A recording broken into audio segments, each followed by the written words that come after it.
Well, hi, and it's great to be with you again. We're going to continue our foray into the spooky and amazing world of the complex number, which really doesn't exist, by today looking at an alternative way of representing them on a two-dimensional plane, which is called the modulus argument or polar, P-O-L-A-R, form of a complex number. So let's get right into it, okay? Now, the modulus and argument form of a complex number. First of all, let's draw an Argand diagram, and we will put a point on it. There it is, 4 plus 3i, okay? Now, what we have to do is now define what the modulus is and what the argument is on that diagram so that we can see how they relate to the x and the y coordinates, the 4 and the 3 in that case. So, and then we're going to learn how to convert from one form of looking at the number, the Cartesian form, which is the 4 plus 3i, x plus iy, as we described in the last lesson, and the polar form, which you will learn, is called r cis theta. Good heavens. I know, don't worry, it's nice and easy. Now, do you see that thing there? That thing there? That's called the modulus of z, and those little parallel lines just mean the modulus, which just means distance or length. It's not implicitly minus or plus, it's just a length, okay? And it's the length of that line. It's the length of that red line from the origin to the point, in our case, 4 plus 3i is the modulus, okay? And what would that be? Complements of dear old Pythagoras. In that case, it would be 5. Of course it would. Now, okay, therefore the modulus of z with those vertical lines there, is the distance of z from the origin. It's also the length of the line from the origin to z. That's just another way of saying the same thing. Okay, let's put it in. Now we've got it clearly denoted there, okay, as a length. That's the modulus, okay? Now we're going to do the if z equals x plus iy, therefore by definition, in general terms, the modulus has to be, by Pythagoras' theorem, the square root of x squared plus y squared. And there's an example for you, as I just said. If z was 4 plus 3i, then the modulus of z would be the square root of 4 squared plus 3 squared, which would be, it would be 5, okay, in our case. Now, we're going to do the argument. Now, the argument, it's not like having an argument, it's the angle which is made with the positive direction of the x-axis. Now, this takes a bit of a tongue twister trying to describe it to you.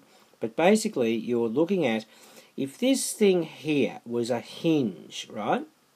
And we could sweep this point here, not just 4 plus 3i, but anything. If we were at 0, then that would make a 0 angle with the positive direction of the x-axis, okay? And if it was right around here, if it was here, it would be pi on 2 or 90 degrees made with the positive direction of the x-axis, because that's the angle through which we have to sweep to get to that point. If we were right around here, it would be pi or 180 degrees with the positive direction of the x-axis, yes?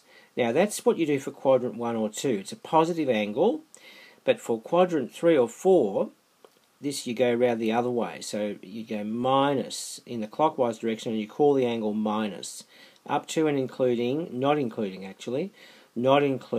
negative pi, okay? So if that was all clear as mud, we will work it out as on the next screen, because we've got a lot of good examples for you.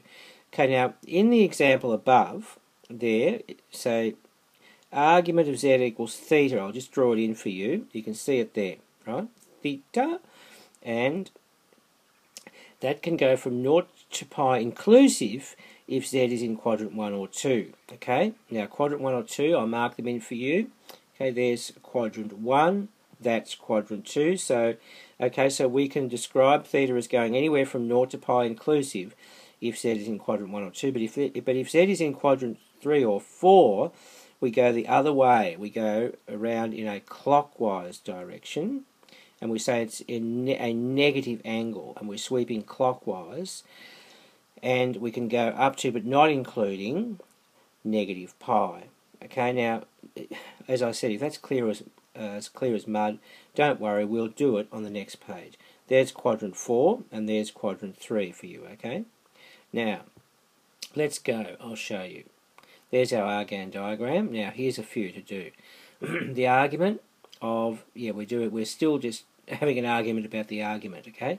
Now, what about if Z was 3? Okay, let's put it in. Now, what is the argument of Z? Guys and gals, what do you think it is?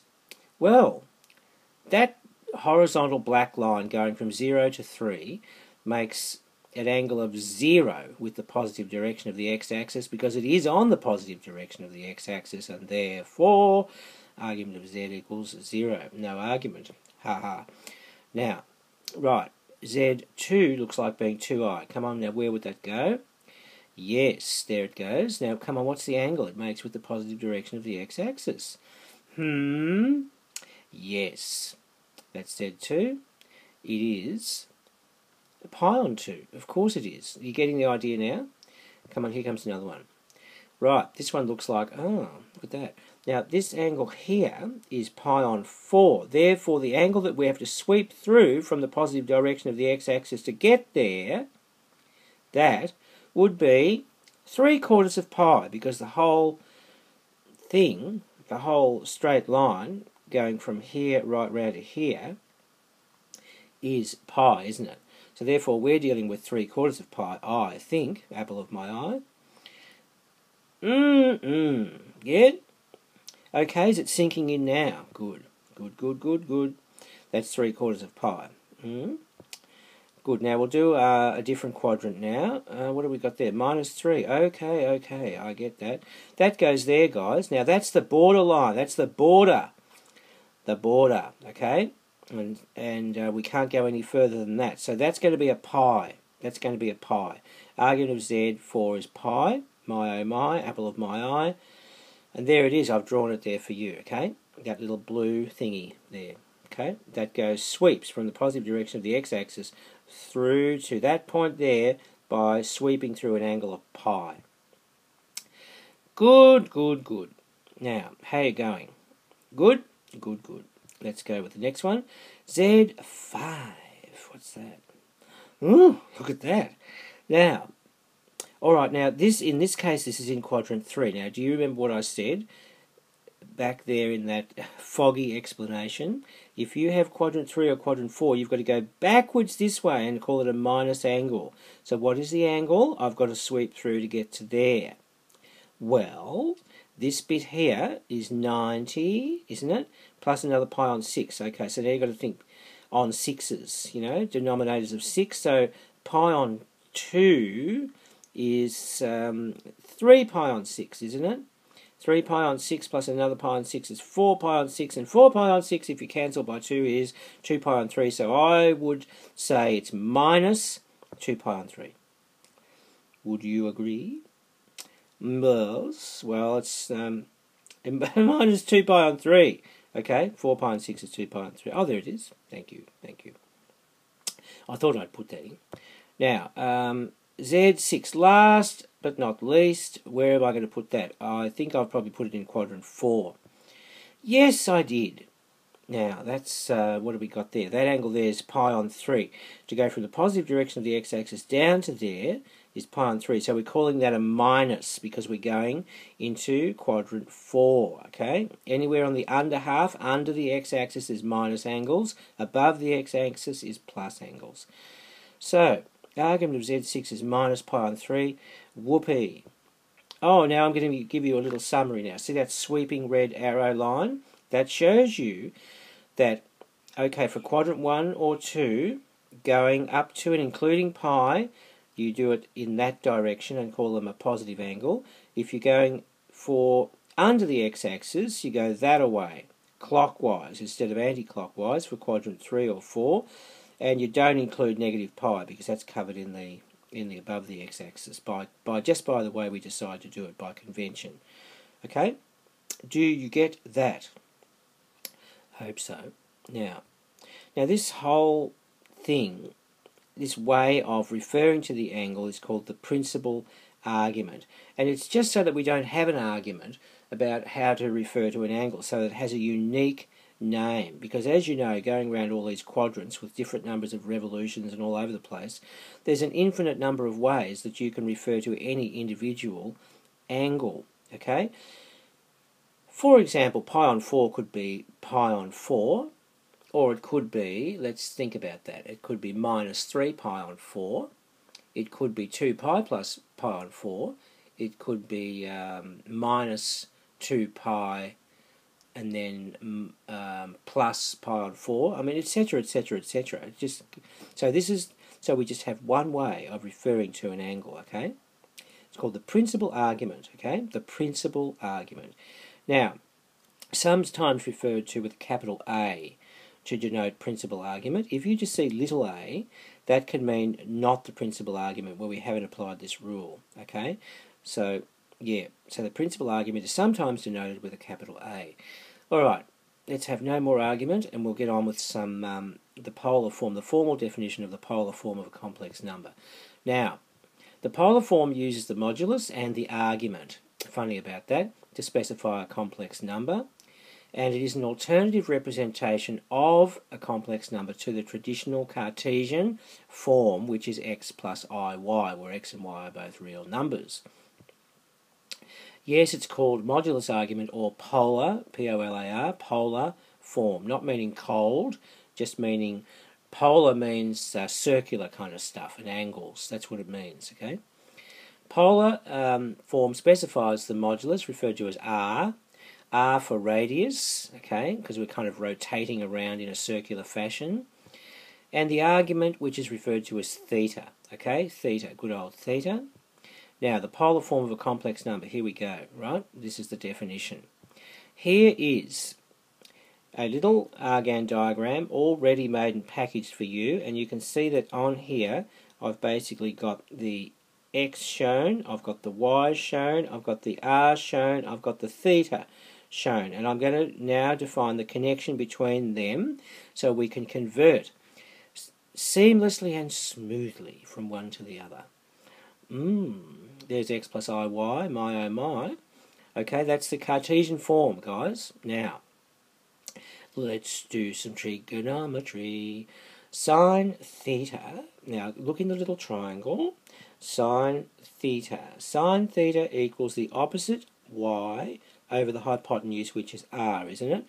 Now, we're going to extract y out of that in terms of the other two. So, therefore, y equals r sine theta. Now, that's cleverly contrived to get you a connection between the y and the r and the theta. So we're going to do the same thing with the x now. Cos theta is equal to, what does it equal? Well, it equals x over r, doesn't it? So therefore, we can say that x is r cos theta. Now let's rewrite z. Look at that. See, instead of an x, I've got r cos theta. Instead of a y, I've got r sine theta. Now we're going to factorise the r out of that. And what are we going to get? We're going to get that thing. Now, we're going to now describe a shorthand notation of what you see in the bracket. See that cos theta plus I sine theta? That gets annoying, writing that out all the time. So we're going to give it a shorthand notation, and we call it cis theta. So cos theta plus I sine theta, henceforth, ladies and gentlemen, will be known as cis theta, making its debut for me and you, right? Now, let's rewrite that again. Hence, Z is now called r cis theta. Yes, and that deserves a box. Thank you, Mr. Box. That is the polar form of a complex number. Get excited. Get excited. That is it, guys. Looks different, doesn't it? R cis theta. Z is r cis theta. Over the page we go. And what are we going to do now? Okay. Excuse me. Got a frog. Now, yes, that's where we got to. Yeah, that's just where we got to. Now, we're going to, in addition to that, I'm going to show you now how to convert from Cartesian to polar, and thence I'm going to show you later how to convert from polar to Cartesian, and then that's the purpose of today's lesson, alright? That's what we're doing. Right, z is x plus iy. Now, to convert from that form, where x will have some pronumeral value, iy will have some pronumeral value, all we've got to do, guys, is we've got to find the r in terms of x and y, and that's it. That's Pythagoras' theorem. See? Well, that's not very hard. No, of course it's not very hard. Not hard at all. And theta, we've got to find theta is the angle whose tangent is the vertical y over the opposite y over the adjacent x, and then convert that theta into its equivalent angle depending on what quadrant position it's in. Okay, so that's easy too. So come on, I think we better just do an example, and I'll show you. All right, there's a real live one. Look at him. He's a beauty, isn't he? So therefore we've got, what have we got? Yeah, minus root 3 plus I. We've got to get that in polar form. Now, you must, 1,000,000,000 musts draw a diagram with this stuff, because if you don't draw a diagram, you are going to be hazy because you're being lazy, and you will drive us all crazy because you won't be able to get the answer. Okay, so why don't you just amaze me and draw a diagram? Thank you. Lecture over.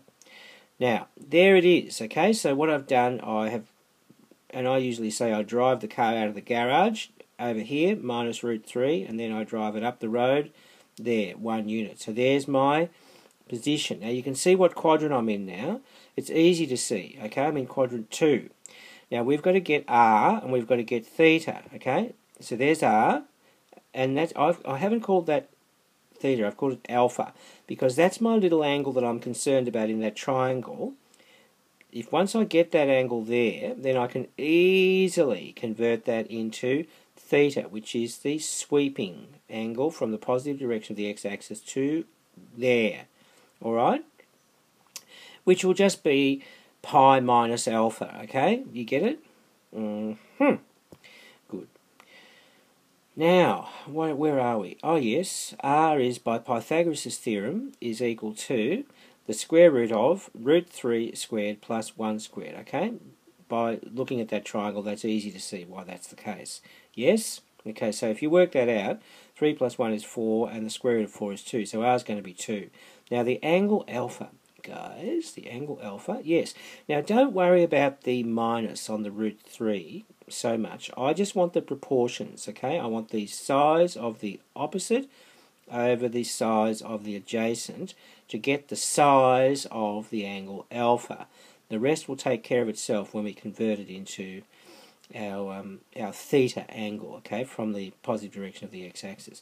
So 1 over root 3, come on, what angle is that? The angle whose tangent is 1 over root 3 is pi on 6. It is pi on 6. So therefore, if little dear little alpha in here is pi on 6, therefore what is our big main angle here, going from there all the way around to there? It's basically pi on 6 short of a full pi sweep, isn't it? So which will be 5 pi on 6. Yes, there it is. Look, there's theta. Good morning, theta. How are you today? There you go. So therefore, theta is pi on 6. So look, that's it. We've got it. We've got it. So therefore, z is 2 cis 5 pi on 6. Have we got a box? Yes, thank you, Mr. Box. There it is. Now look, we just converted. In case you didn't notice, we just converted from Cartesian, which was this beast here, to polar, which is this beast here. Aren't you proud of yourself? Of course you are. Now, okay, what are we going to do now? Yes, we are now going to do the other way around. We're going to convert from polar to Cartesian, okay? Now, so we've got z is r cis theta, okay? What do we do to get back to Cartesian? Well, we just expand the cis theta notation, and we get that now, okay? So this bit is the x, and this bit is the y. So it's so easy. X is just r cos theta, y is r sin theta, and that's it. That's all you do. That's what you do, guys. So come on, we'll do an example now. express 2 cis minus 3 pi and 4 in the form a plus bi. Now, what do you have to do now, ladies and gentlemen? It starts with draw and ends in diagram. Yes, that's right. You have to draw a diagram. You must draw a diagram. I'm going to haunt you with this catchphrase until you fall into submission and give up and keep drawing diagrams, okay? That's my job. And you can't resist, okay? You must comply. So here we go. There it is. Look, there's the 2, there's the R, and here is the minus 3/4 of pi sweeping around here. It's a minus, so it sweeps around in a clockwise rotation to get to there. Now, all we've got to do now, do you know what we have to do? We have to work out what this little angle in here is, okay? Once we can work that out, that is the key to everything, okay? Yeah, it's got to be pi on 4, hasn't it? Because of the, yeah, well, you can see. If that's minus 3, if that sweeps through 3 pi and 4, then the rest of it is pi on 4 to get to minus pi, isn't it? Alright, so therefore, now, what we're saying is, from our cast diagram, what are sine and cos going to be in that quadrant 3 situation? We're in quadrant 3, so therefore Z is, putting it in plain mathematical terminology, Z is that thing, right? Now we've got to work out what cos of minus 3 pi and 4 is, and we've got to work out what sine of minus 3 pi and 4. Well, the answer is that they are going to be the same as cos of pi and 4 and sine of pi and 4, relating it back to a quadrant 1 kind of angle situation, except that both of sine and cos are going to be negative in this quadrant because tan is the only one which is positive in that quadrant 3. Okay, so cos of pi on 4 is 1 over root 2, and so is sine of pi on 4, except they're both going to be negative. There you go. There you got it, okay? Now we can take that root 2 out of the brackets, and we get that. Now I think that's our answer. That's our Cartesian answer. Thank you, Mr. Box. Good. Now that's how to convert polar to Cartesian, ladies and gentlemen. It's very easy, isn't it? But the key to it is draw a diagram and put your angles in, and look, it's just really easy. It's logical. Now, let's do some examples. First of all, we're going to find the modulus and argument of each of the following. This one, this one, this one, this one.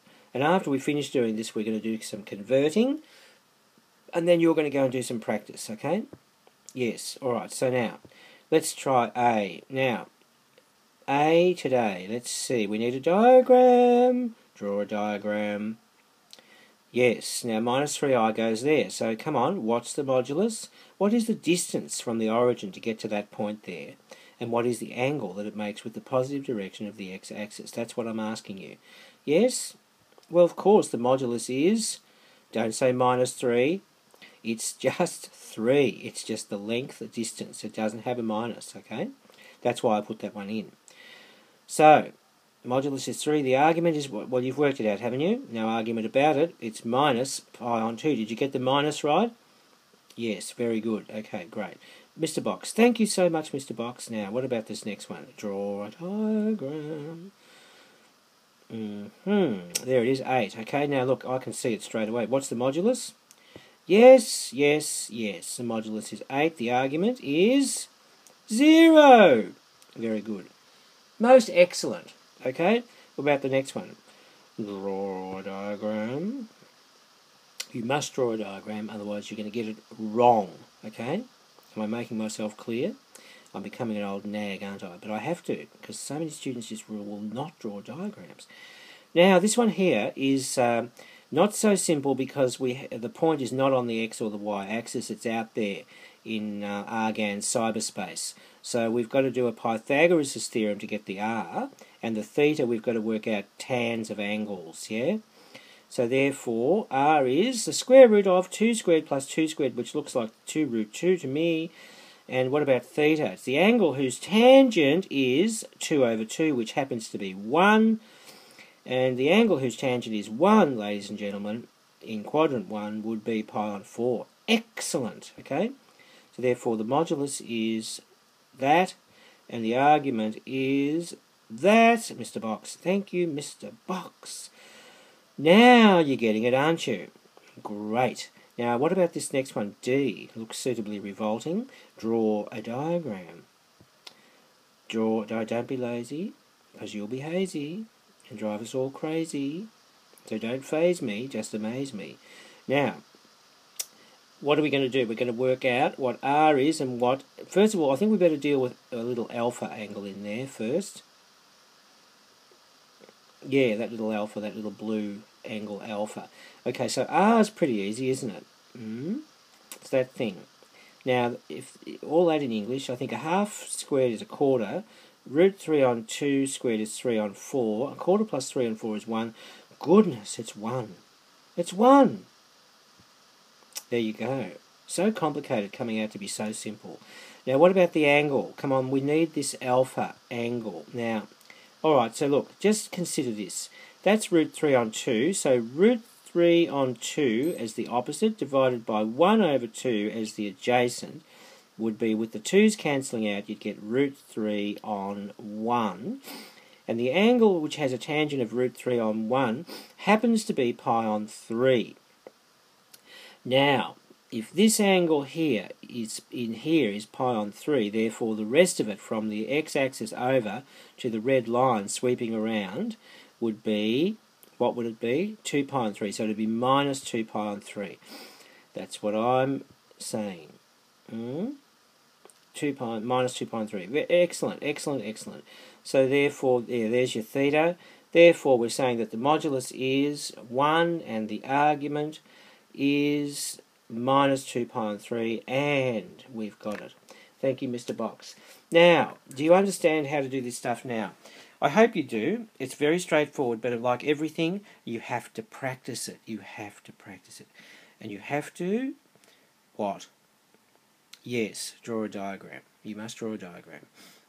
Now, we're going to do some conversions now. Some real live conversions. Are you excited? Yes, so am I. Very excited. Okay, here it comes. 2 root 2 cis 3 pi on 4 is the first one. Then 3 cis minus 2 pi on 3 is the second one. And 3 cis minus pi on 6 is the third one. That's what we have to do. We have to convert them into Cartesian form because they're in polar form, okay? Now, first one. Yes, you know. Okay, let's do it. There it is. Now, how simple is that? It's easy to work out. So now we've just got to do a little triangle there, fiddle with that, work out that angle there must be pi on 4, mustn't it? So, therefore, we're dealing with a pi on 4 basic angle, except that in that quadrant there, we're in, what are we in this quadrant here, sine is positive, isn't it? So therefore the cos is going to be negative and the sine is going to be positive of the angle. Okay, there it goes, yes. Therefore z is going to be 2 root 2 cis of those angles which I've just been describing. Yeah? Now that's going to be the same as cos of pi on 4, except it's going to be negative, so it's going to be negative 1 on root 2. This is going to be the same here as sine of pi on 4, and it's going to be positive because sine is positive in that quadrant, which will be plus 1 on root 2. So let's just do it. There you go, there you go. Yeah, there you go, don't you know? And there, look at that. Took out the root 2 out of the brackets, cancel, arama, and what do we get? Look, isn't it beautiful? Isn't it simple? Isn't it elegant? And there's the answer. Thank you, Mr. Box. So that's, we've converted. We've just converted from polar to Cartesian, okay? Good, let's do another one while we're running hot. Draw a diagram. Okay, therefore we've got this one here is in quadrant 3. We've got 3 units long, a 3 unit long line there, and a minus 2 on 3 angle here. So what is the basic angle in here? It's got to be pi on 3 for you and me, doesn't it? That's what you've got to determine. Yes, okay, so now it's a simple matter now. Simple matter, because in that particular quadrant, tan is the only one that's positive, so therefore sine and cos are both going to be negative, so we're looking at basically the equivalent of negative sine of pi on 3, which will be negative root 3 on 2, and we're also looking at negative cos of pi on 3, which is going to be negative a half. Okay, you've got to know those, by the way, those exact angle sines, coses and tans. So there you go, there it is. Okay, 3 times cos of minus 2 pi on 3 plus I sine of minus 2 pi on 3, and it comes to what I was just saying, right? And there you go. There you go. Yes, there you go. And there's the answer. I've got, and we'll put a box around it. Thank you, Mr. Box. Thank you. So there you go, guys. You got it? You're getting better at it now? Okay, here comes the next one. Draw a diagram. Okay, so where's that going to be on the map? There it is. Now the rest is easy. Come on. There it goes. 3 times cos of minus pi on 6 plus I sine of minus pi on 6. Now in that particular quadrant, cos is positive and sine is negative. So it's easy. Come on. So what's cos of pi on 6? Let's think about that. That's root 3 on 2. Sine of pi on 6 is a half, and here it comes. Yes. And there it goes. See? Easy peasy. Thank you, Mr. Box. How are you going? Did you get that? Good. Great. Now, what are we going to do now? We're going to convert the other way now, I think. Yeah, convert each of the following numbers into polar form. They're going to be in Cartesian form. There's that one, there's that one, there's that one, and let's go. Draw a diagram. Draw a diagram.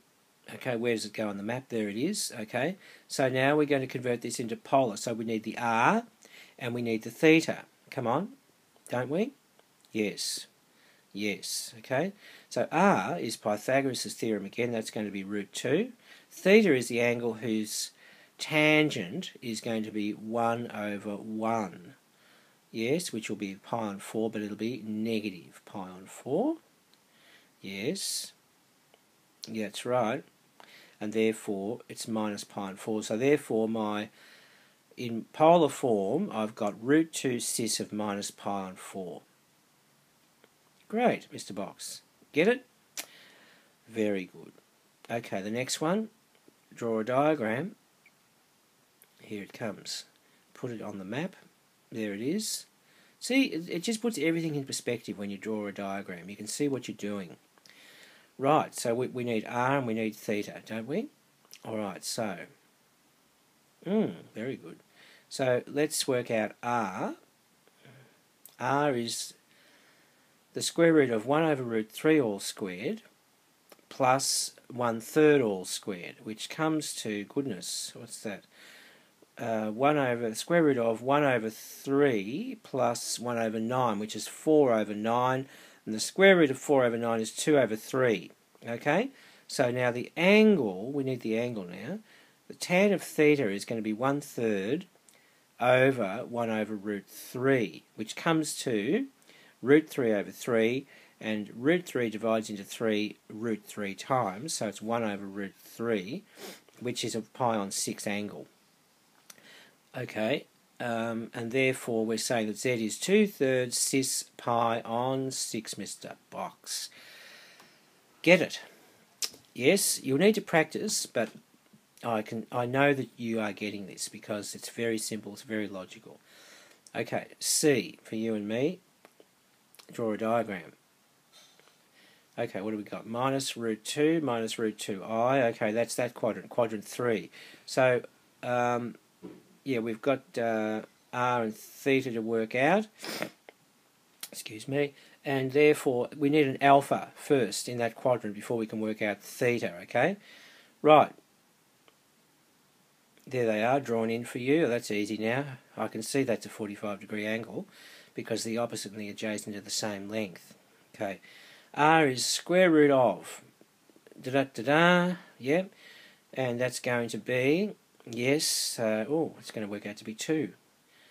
Yes, good. And theta is going to be, as I was saying, it's going to be, yes, alpha I mean, alpha. Alpha is pi on 4, just the size of the angle.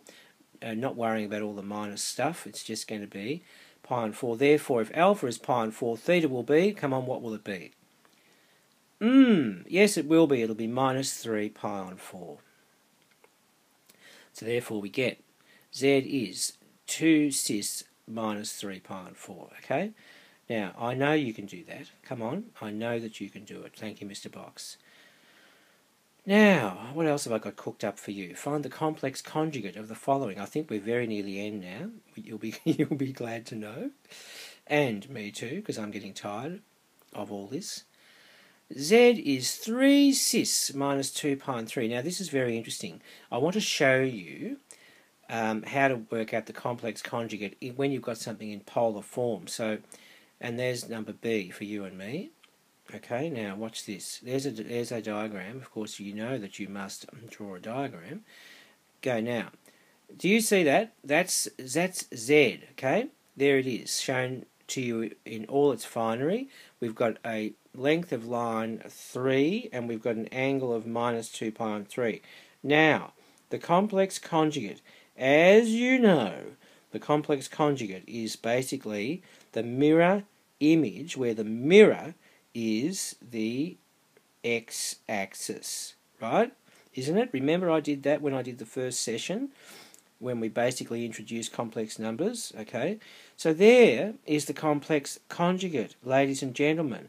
So if that's the mirror image about the x-axis, then this angle here must be not minus 2 pi on 3, but plus 2 pi on 3. Therefore, Z bar in polar form, if you've got a Z is, whatever this angle here is, the Z bar is basically the negative of that angle, and minus 2 pi on 3 is plus 2 pi on 3. Do you get that? That's what you do to get the complex conjugate. If you see something in polar form, you just do the negative of the angle inside the cis term. Right? Now, without drawing a diagram, for the very first time in history, thank you, Mr. Box, I'm going to do this one. Yeah, I automatically know. I automatically know because I really don't need a diagram anymore once I get that little knack, okay? If this is pi on 4, then this little beastie here is going to be minus pi on 4 as the complex conjugate, and that's going to be Z bar. Alright, thanks, Mr. Box. Now you've got it. There you have it, okay? Did you see the light? Yes, it was very bright, and yes, we're right. And we're right to go and do plenty of practice now. So, alright, it was a long session, so thank you for listening. I hope you got it. Go back and look at it if you need more reinforcement on it, and we'll see you next time. Bye.